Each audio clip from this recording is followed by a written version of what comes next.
Esselamu Aleyküm ve Rahmetullahi ve Berekatuhu. Temaşevan aziz, ev bernamame ku eme Risale-i Nur bi zimanê Kurdî bixwînin. Îro inşallah emnû dest pêdikin bela ku bernamame yekemîne ku serê her xêrî jî Bismillah e, em ê jî bêjin Bismillah û li vê bernama xwe yekemîn de behsa Bismillah bixwînin. Bismillahirrahmanirrahim. Peyva yekemîn. Bismillah serê hemû xêr û bêran e. Nexwe em ê jî di serî de dest bûyekin. Bizan ey nefsê, ev kelîma mübarek çawa nîşana İslamê ye, wisan wirdê zimanê halê hemû mewcudata ye. Malûm e ziman dehe bin. Yek zimanê devê me, yek jî zimanê hal e. Carna hinek mewcudat dibe însan, carna dibe ku heywan jî bi zimanê halê xwe ji meriv re tiştekî dibêjin. Aynı wisan jî tamamê mewcudatê kainatê de bi zimanê halê xwe dibêjin Bismillah. Ger dixwazî zanibî Bismillah çi qewetek bêdawîn e, çi qewetek amazin e û çi bereketek bêpaşîn e li vê çîroka kinika temsîlî nezerke guh bide. Vê galvir de Hezretî Üstad ejmara behsa çîrokekê bike. Berya hingê ev dixwazim li heqê van çîroka de van temsîla de tiştekî bêjim. Malûm e ev riya temsîlata riya Qur'anê ye. Qur'anê de jî Xwedayê Teala hinek heqîqetê dûr û kûr bi riya temsîla nêzîkî aqlê me kiriye. Hezretî Üstad jî vê rê di Risale-i Nur de dide nîşandan. Carna hinek heqîqeta bi riya temsîla bi riya çîroka nêzîkî aqlê me dike ew heqîqetê dûr û kûr bi xêra wan çîroka nêzî me dibin. Vê gamê çîrokê bixwînin piştre em ê werne heqîqetê. Ew merivê derê geşt û guzarê di çolê erebê bedewî de lazim û hewceyê navê meznê eşîretekê bigire û têkeve binê muhafaza wî. Ji bo ku ji şerê eşqiyan xilas be û li nik îhtiyaciyên xwe dilqewî û serfîraz be.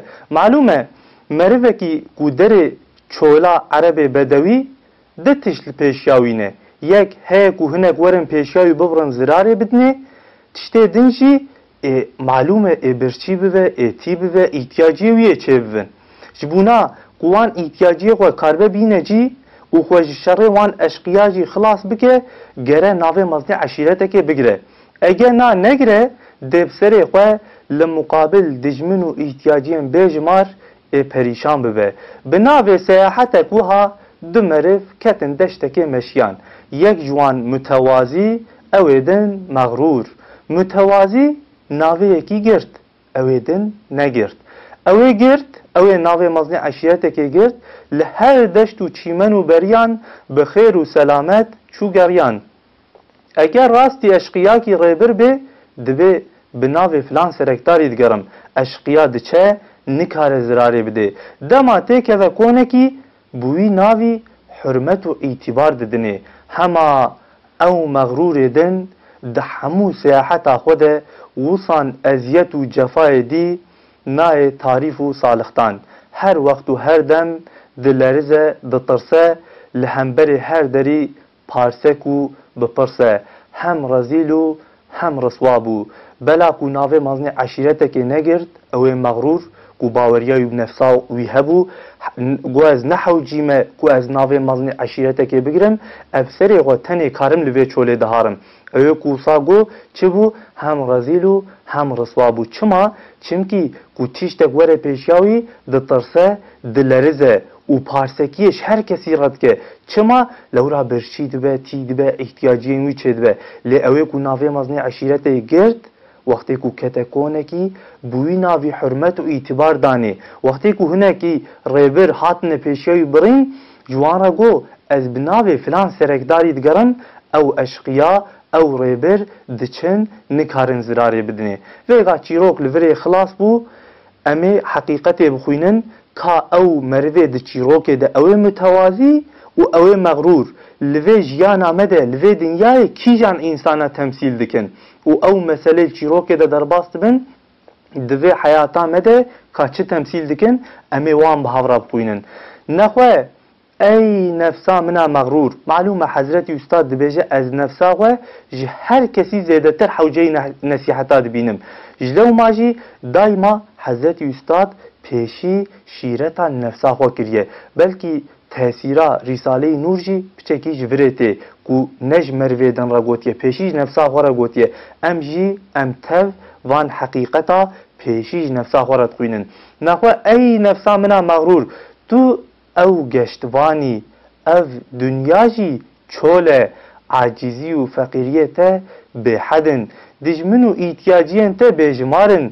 Wekî wisane ti jî navê Malikê ebediyê vê çolê û nîşana hakimê ezeliyê vê deştê bigire. Ji bona ku tu ji parsekiya cîhanê xilas bî, di muqabil teşqela de bîla perwa serfîraz bî. Belê ev kelîme defînekî mübarekê wisane belengazî û xezaniya te ya bêpaşîn girê dide buê qudret û rehmeta bêdawîn ve. Wê belengazî û xezaniya te dike herî şefaatkar û mehdervanê hêja li dergahê Xwedayê Qedîr û Rehîm. Belê ew merivê bi vê kelîmê tev digere, wekî ew merive ku li esker qeyd dibe, ew merivê ew însanê ku bi bismillah ve digere, li her êşê xwe de dibêje bismillah, weka wî merivê ku li eskeriyê qeyd dibe, bi navê dewletê tev digere, ji tu kesek minnet nakşîne. Bi navê qanûn, bi navê dewletê dibe, her tiştî bi sabr û bi tehammûle. Medserî de got, tamamê mewcudatan bi zimanê halê xwe dibêjin bismillah. Bira wisane tê bîra we. Medserê vê peyvê de got, tamamê mewcudata bi zimanê halê xwe dibêjine bismillah. Êvê ve Hazreti Üstad vê heqîqetê veke. Bira tamamê mewcudata bi zimanê halê xwe dibêjine bismillah, ka çawa dibêjine bismillah. Çimkî em seh nakin. Hiç dengê darekê, dengê miyekê, dengê çêlekekê nehatiye me ku gotibe bismillah. Kaşkur Hazreti Üstad jî dibêje tamamê mewcudata bi zimanê halê xwe dibêjine bismillah. Nexwe ne bi zimanê devê xwe dibêjin, bi zimanê halê xwe dibêjin ka em çawa li wanê ka birênin, em karin wî zimanê halê wanê ka fehm bikin. Belê çawa bibînî tek merivek hat, tamamê ehlê bajêr bi darê zorê şande cî kî li wê daxebatê bêşek û bêşubhe dizanî ku ew meriv bi navê şexsê xwe bi quwet û hunerê xwe hereket nake. Belkî ew eskereke bi navê dewletê tev digere, xwe dispêre qeweta padîşah. Aynî wisan vêga li virê de jî dîsa Hazreti Üstad temsîlekê got. Meriv çawa bivîne ku merivekî bi tenê were ehlê bajêr tevî bi darê zorê ji ciyekî ve ciyekî. Meriv li wê daxebatê kîjan însanê ku hişî nakê serî wî be ji wê daxebatê fehm dike, ew meriv ne bi qeweta xwe wî îşî dike, ne bi qeweta xwe wan însana ji wî bajarî derdixe. Belkî eskereke xwe dispêre dewletê, xwe dispêre qeweta padîşah û kare tamamê bajêr ji wirê derxe bi darê zorê ve ciyekî. Aynî wisan her tişt bi navê Heq Teala dimeşin ku wan tov û hebikên wekî misqalê zerran li ser serê xwe darê mezin bar dikin û barê wekî çiyayan radikin. Her dar dibên bismillah ji fêkiya xezîna rehmetê destê xwe tije dikin, ji me re dezgahdarî dikin. Çawa wî merivî çû bi tenê tamamê ehlê bajêr birê ciyekî din bi tenê bi serê xwe, me ji wê daxebatê fehm kir ku ew meriv ne bi qeweta xwe, ne bi hunera xwe, ne bi navê xwe wî îşî dike. Çimkî sê heb însan, sê heb meriv werin karin pê. Demekî bi qeweta padîşah, bi navê padîşah, bi navê dewletê wî îşî dike ku kes nikare li berê xeber de her tiştî birhetî dike.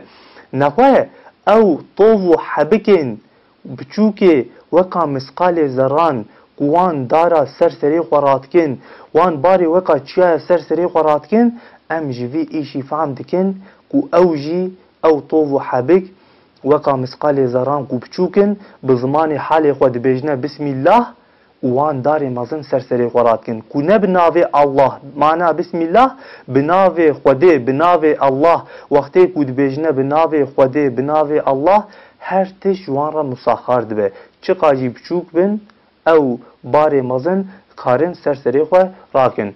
Her bostan dibin bismillah ji mitbexa kudreta xwedara dibin sîtil rengarenk muxtelîf gelek taamên bi lezzet tev hevra têda dibijin. Her heywanê mübarekê wekî çêlekê, wekî devê, wekî mêşinê, wekî bizinê dibin bismillah ji feyza rehmetê dibin kaniya şîr. Ji me ra bi navê Rezaq gıdayê weka ava heyatê gelek latîf, gelek nazîf teqdîm dikin.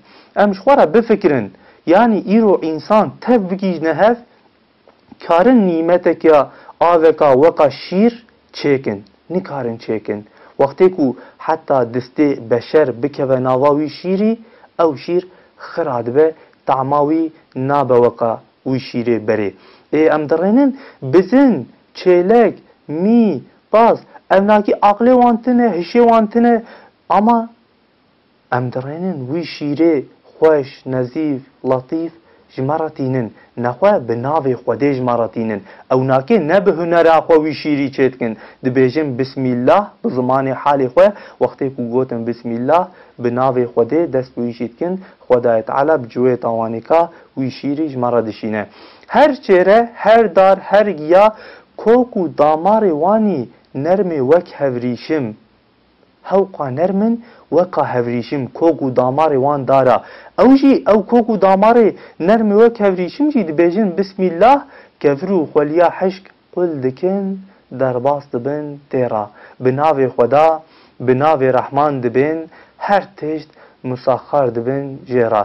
Belê di nav kevir û xweliya hişk de bi kemala rehetiyê belabûna kokê daran û dibin erdê de fêkî girtina wan ji me re çawa şaxik û gulî bela dibin li esman û fêkî digirin didin destan. Hem di muqabil şiddeta germê de bi murûrê zaman tehemmûla şilîtî û şînîtiya pelan sîlekî xweş digirin davên devê tebiatperestê zor û wan pêçikê xwe yî tûş digirin dixin çavê wanî kor. Li virê de Hezretî Üstad behsa tebiatperesta dike. Tebiat çi ye? Tebiat ew nîzama ew qanûnê ku Xwedayê Teala di kainatê de çê kiriye xistiye nava kainatê. Her îşî, her tiştî Xwedayê Teala çê dike, her tiştî Xwedayê Teala dixulqîne, lê Xwedayê Teala jî qanûnê wî hene. Gorî hine qanûna îşê xwe çê dike, karê xwe dike. Ew tebiatperest dibêjine çê? Ew tebiatperest baweriya wan bi Xweda tune, baweriya wan bi tebiatê heye. Dibêjin haşa Xwedê tune, her îşî, her tiştî ev qanûn û ev nîzam çê dike. Mesela dibêjin çê? Dibêjin ji xwe agir, di tebiata agir de heye, agir jî dişewtîne. Ama li virê em dirênin di nîvê havînê de, di nava wê germê de ew germa ku agir dipişqîne, hinek dar hene pelê wanêka şilin, hinek dar hene pelê wan şînin. Ew dar, ew pel çi dikin? Bi wê şînîtiya xwe, bi wê şilîtiya xwe, sîleka xweş davêjine devê wan tebiatperestê zor. û ji wan re dibêjine çê?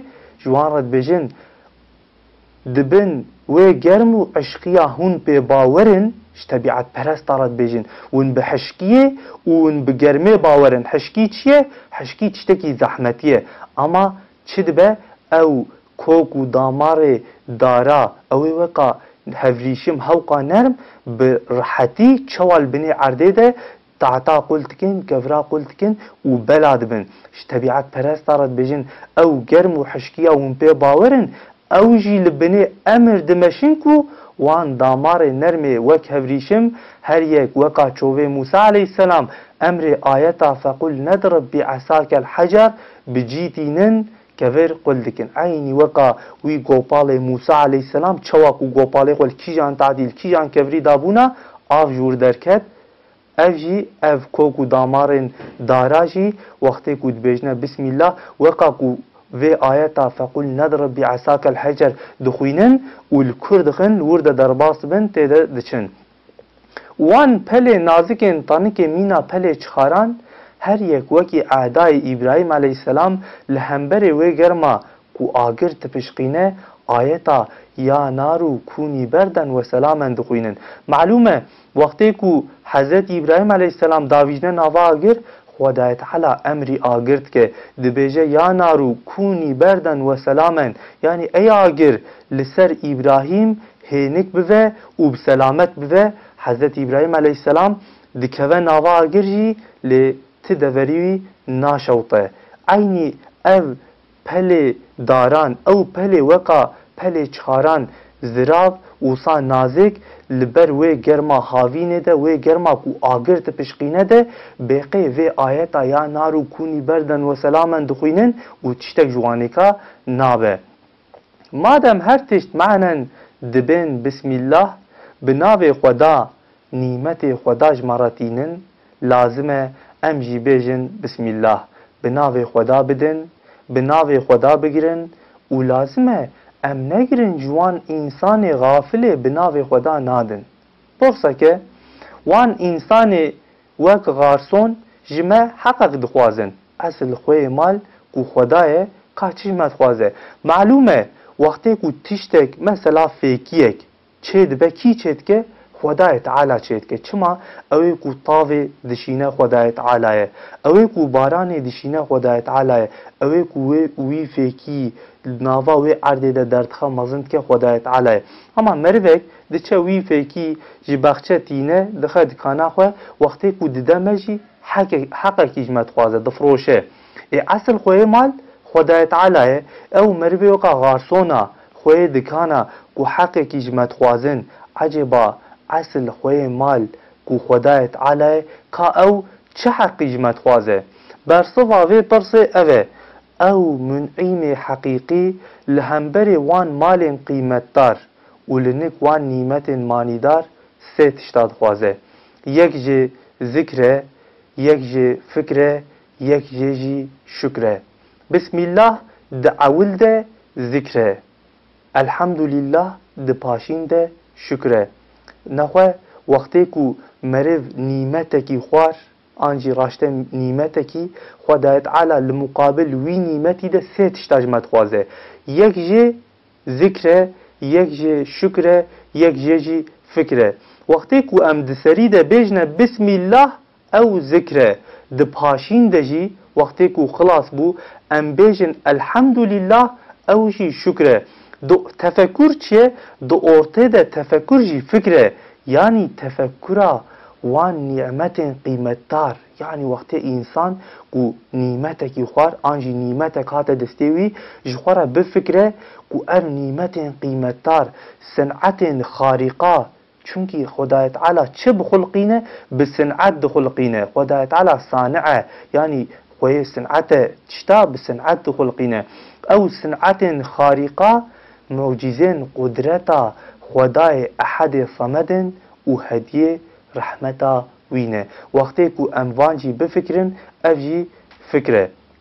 بله ماچ کرنا لنگ مروک مسکینه که هدیه پادشاه شترتینه چقاس بهشیتیه. امشوار خیال بکن پادشاه کی جمارا هدیه که شاندیه وقتی که ام دریوت کن ام درینن مروکی بیچاره پریشان مسکین و هدیه پادشاه جمارا آنیه که امرابن پیوی مروی ماچو کن و منطق و توی شانی وی مروی کن چقاس بهشیتیه، چقاس بمجیتیه، چقاس احماقیه. نوصا اینی وصانجی خدان نعمت دنیوی ظاهری ورمتو سناف کرن و اصل خدان نعمت حقیقی به احمال کرن جوی هزار جار زیدتر بمجیتیه. من گفت خدای تعالی هر نعمتی خدای تعالی دشینه لیبلی جانا هنک تشتا دکه پرده شپوی امتحانه هنک سبب باجی دخلقینه.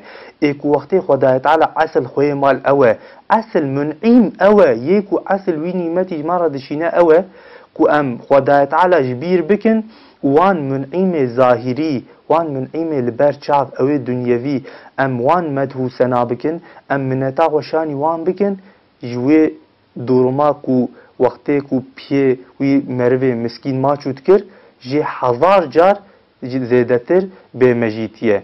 ای نفسه هگر احمقی کی وها ناخوازی بناو خدا بده، بناو خدا بگره، بناو خدا بمشه و بناو خدا بهجه و السلام. تماشاوان عزیز اف برنامه لوری خلاص به حتی برنامه قادن بمینن دناوا خیر و خوشیه ده.